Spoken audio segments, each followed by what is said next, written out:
Environment के बारे में चर्चा करने जा रहा हूँ। दूसरा टॉपिक है आज इन्वायरमेंट का, हमारी पृथ्वी के अंदर।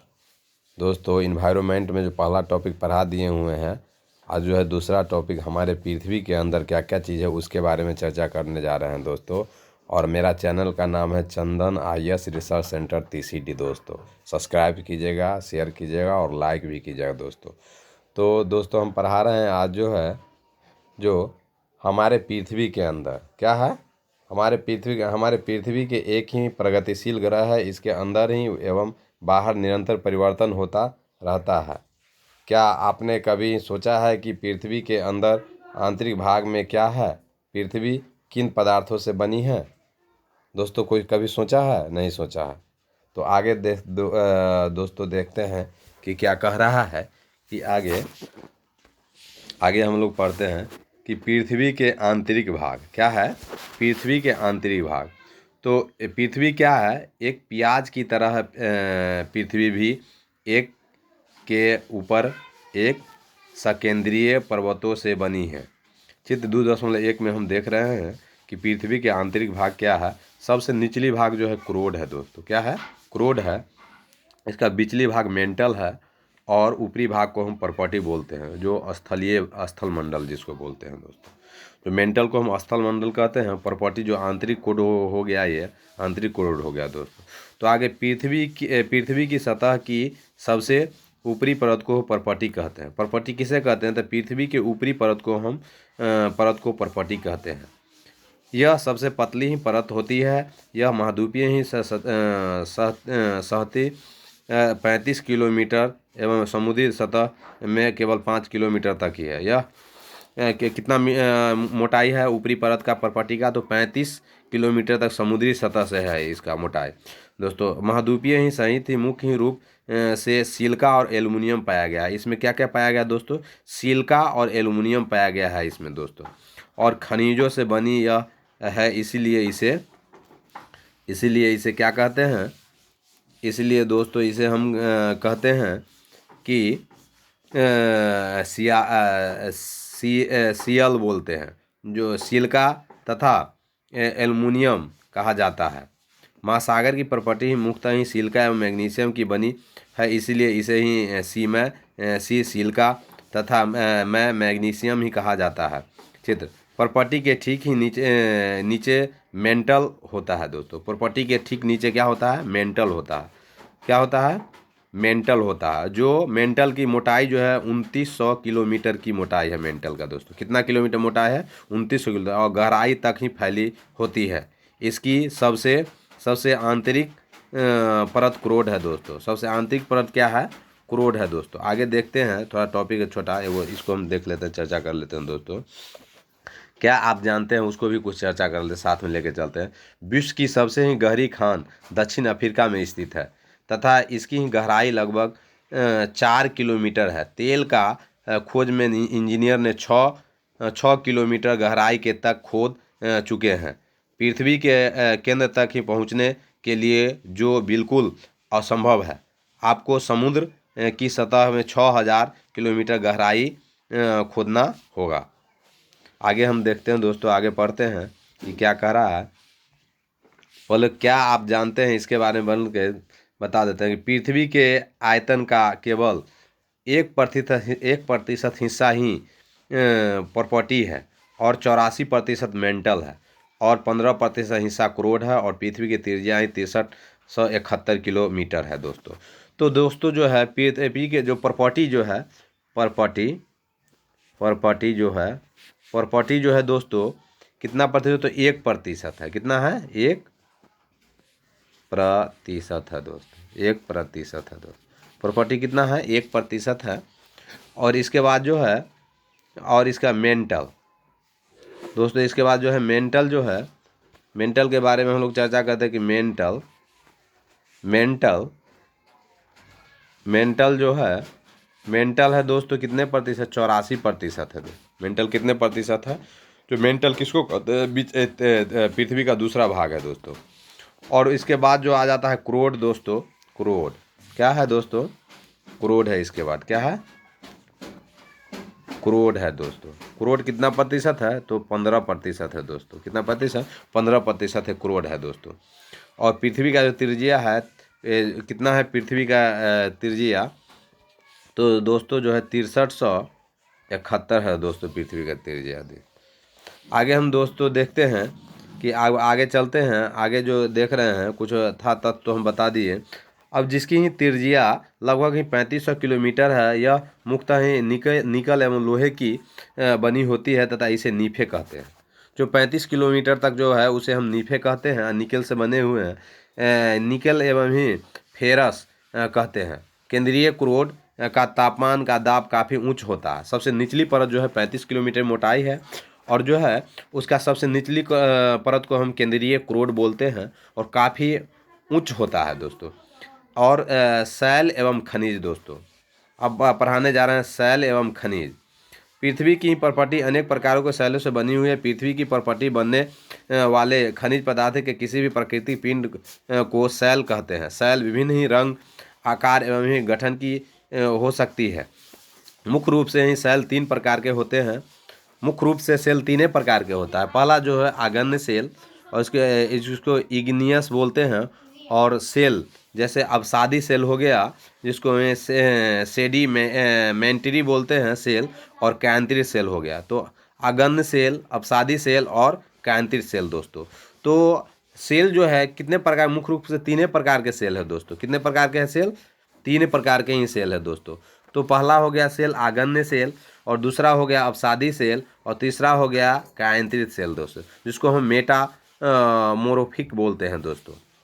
अब आगे देखते हैं दोस्तों कि हम आगे पढ़ते हैं कि द्रवित ही मैग्मा ठंडा होकर ही ठोस हो जाता है तथा इस प्रकार ही बने सेल को आगन्य सेल कहते हैं। इन्हीं प्राथमिक सेल भी ही कहते हैं।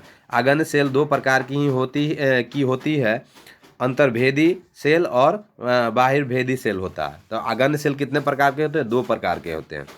अब क्या आप ज्वालामुखी से ही निकलने वाले ही लावा को कल्पना कर सकते हैं कि वास्तव में आग की ही तरह लाल द्रवित मैग्मा की लावा और जो पृथ्वी के ही आंतरिक भाग से निकलकर सतह पर ही आता है।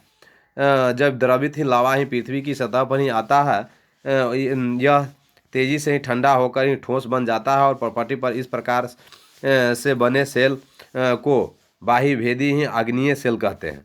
इनकी ही संरचना ही बहुत ही महीन दानों वाली ही होती है। उदाहरण के लिए ही बेसाल्ट दक्कन पठार बेसाल्ट सेल से ही बना है। द्रवित मैग्मा ही कभी कभी भू प्रॉपर्टी के अंदर ही गहराई में ही ठंडा हो जाता है और इसी प्रकार बने ही ठोस ही सेलों को अंतर्भेदी ही आग्नेय सेल कहते हैं। धीरे धीरे ठंड होने के कारण ये ही बड़े ही दोनों का रूप ही ले लेते हैं। ग्रेनाइट ऐसे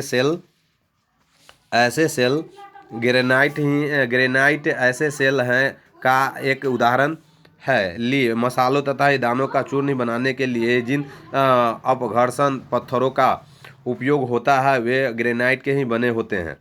सेल लुढ़क कर चटक कर तथा एक दूसरे से चटक कर छोटे छोटे टुकड़े में टूट जाते हैं। इन ही छोटे ही कणों का अवसाद कहते हैं दोस्तों। ये अवसाद ही हवा जल आदि के द्वारा एक स्थान से दूसरे स्थान पर ही पहुंचकर जमा कर दिए जाते हैं। ये अदृढ़ अवसाद ही दबकर या कठोर होकर सेल की परत बनते हैं। इस प्रकार की सेल को अवसादी सेल कहते हैं दोस्तों। कहते हैं उदाहरण के लिए बलुआ पत्थर रेत दोनों से ही बनता है। इन ही सेलों में पौधा जानवरों एवं ही अन्य सूक्ष्म जीवाणु जो कभी ही इन सेलों पर रहे हैं वे जीवाश्म भी हो सकते हैं। आगे देखते हैं दोस्तों कि आगन्य सेल के बारे में कह रहा है। किसके बारे में? आगन्य सेल के बारे में। आगन्य सेल एक ही अवसादी ही सेल है। उच्च ताप पर तथा दाब के ही कारण अकांतित सेल में परिवर्तित हो सकती है। और उदाहरण के लिए चिकनी मिट्टी स्लेट में एक चूना पत्थर संगमरमर में परिवर्तित हो जाता है। कांतित सेल में परिवर्तित अवसाद। देखिए कांतित सेल कैसा है दोस्त, देखते हैं कांतित सेल का संरचना कैसा है दोस्त। देखिए ये कांतित सेल है दोस्तों, कांतित सेल का ही रचना है दोस्तों।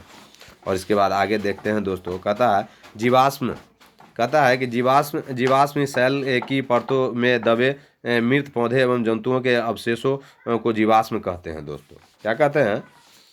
जीवाश्म कहते हैं दोस्तों। अब कहता है कि आगे कहीं हम देख लेते हैं दोस्तों कि शब्द की उत्पत्ति। इग्नियस का मतलब होता है लैटिन शब्द इग्नस, जिसका अर्थ होता है अग्नि। सेडिमेंट्री का मतलब होता है लैटिन शब्द है सेडिमेंटम, जिसका अर्थ है स्थिर। मेटामोर्फिक का अर्थ होता है ग्रीक शब्द मेटामोरोफोस, जिसका अर्थ है रूप परिवर्तन। अब आगे हम दोस्तों चलते हैं, पढ़ लिए हैं। अब जो है अब सेलों के बारे में पढ़ रहे हैं कि सेल जो है सेल हमारे लिए बहुत ही उपयोगी है। कठोर सेलों का उपयोग ही सड़क, घर एवं इमारत बनाने के लिए ही किया जाता है। सेल किसके लिए बनाने के लिए किया जाता है? तो सड़क, घर एवं इमारतें बनाने के लिए और सड़क, घर बनाने के लिए आप पत्थरों का उपयोग कई खेलों में ही करते हैं। उदाहरण के लिए ही 7 पत्थर पिट्टू, चिट्टी, बिड्डू, अष्टूपू या कीट कीट, 5 पत्थर ही गिट्टी आदि आप अपने दादी, माता पिता और पड़ोसियों आदि से पूछकर ही कुछ अन्य खेलों की जानकारी प्राप्त करें। अब आगे देखते हैं दोस्तों, आगे की जो इम्पोर्टेंट चीज़ है उसके बाद यह जो है ताजमहल जो है संगमरमर से बना, पत्थरे से बना हुआ है दोस्तों। किससे बना हुआ है? ये जो ताजमहल है संगमरमर से बना हुआ है दोस्तों। और ये जो है लाल किला जो है, लाल किला बलुआ पत्थर से बना हुआ। किससे बना हुआ है? लाल किला जो है बलुआ पत्थर से बना हुआ। लाल किला है दिल्ली का लाल किला, यही है। और ये ताजमहल है दोस्तों। आगे दोस्तों हम पढ़ते हैं, आगे चलते हैं, देखते हैं कि आगे चलते हैं, आगे हम लोग देखते हैं कि आपको ही जानकर ही आश्चर्य होगा कि किन्हीं निश्चित ही दशाओं में एक प्रकार की सेल चक्रीय तरीकों से ही एक दूसरे से परिवर्तित हो जाते हैं। एक सेल से दूसरे सेल में परिवर्तन होने की इस प्रक्रिया को सेल चक्र कहते हैं। आप जानते हैं कि द्रवित ही मैग्मा ठंडा होकर ही ठोस अग्निय सेल बन जाता है। ये अग्निय सेल छोटे छोटे ही टुकड़ों में ही टूटकर एक ही स्थान से दूसरे स्थान पर स्थानांतरित होकर अवसादी सेल का ही निर्माण करते हैं। ताप एवं ही दाब के ही कारण ही ये ही अग्नि एवं अवसादी ही सेल कांतित सेल में बदल जाते हैं। अत्यधिक ही ताप एवं ही दाब के कारण ही कांतित सेल ही पुनः पिघलकर द्रवित मैग्मा बन जाती है। यह द्रवित ही मैग्मा पुनः ठंडा होकर ही ठोस ही अग्नि सेल में क्या होता है? ठोस अग्नि सेल में क्या होता है? ठोस अगन्य सेल में क्या है? ठोस जो है अगन्य सेल में ठोस अगन्य सेल में क्या होता है? ठोस अगन्य सेल में क्या होता है? ठोस अगन्य सेल में क्या होता है? बदल जाता है। तो दोस्तों ये अगर ठोस है अगन्य सेल बन जाता है। ये अगन्य सेल छोटे छोटे टुकड़ों में टूटकर एवं स्थान से दूसरे स्थान पर स्थानांतरित होकर अवसादी सेल का निर्माण ही करते हैं। ताप एवं दाब के कारण ये ही अगन्य अवसादी सेल कांतित सेल में बदल जाते हैं। अत्यधिक ताप एवं दाब के कारण ही कांतित सेल ही पुनः पिघलकर ही द्रवित मैग्मा बन जाती है। यह द्रवित मैग्मा पुनः ही ठंडा होकर ही ठोस अगन्य सेल में परिवर्तित हो जाता है दोस्तों। अब आगे देखते हैं दोस्तों, कहता है मैग्मा का देख लीजिए, मैग्मा का कैसा रूप है दोस्तों। ये मैग्मा है दोस्तों, ये मैग्मा है। और इसके बाद है आगन्य सेल का देख लीजिए कैसा है, और इसका कांतित सेल कैसा है दोस्तों, और इसका अवसादी सेल है ये दोस्तों। और इसके बाद जो है अवसादी सेल है, और अवसादी सेल देख लीजिए कैसा है दोस्तों। ये अवसादी सेल है। सेल का चक्र कैसे सेल का निर्माण होता है सो दोस्तों।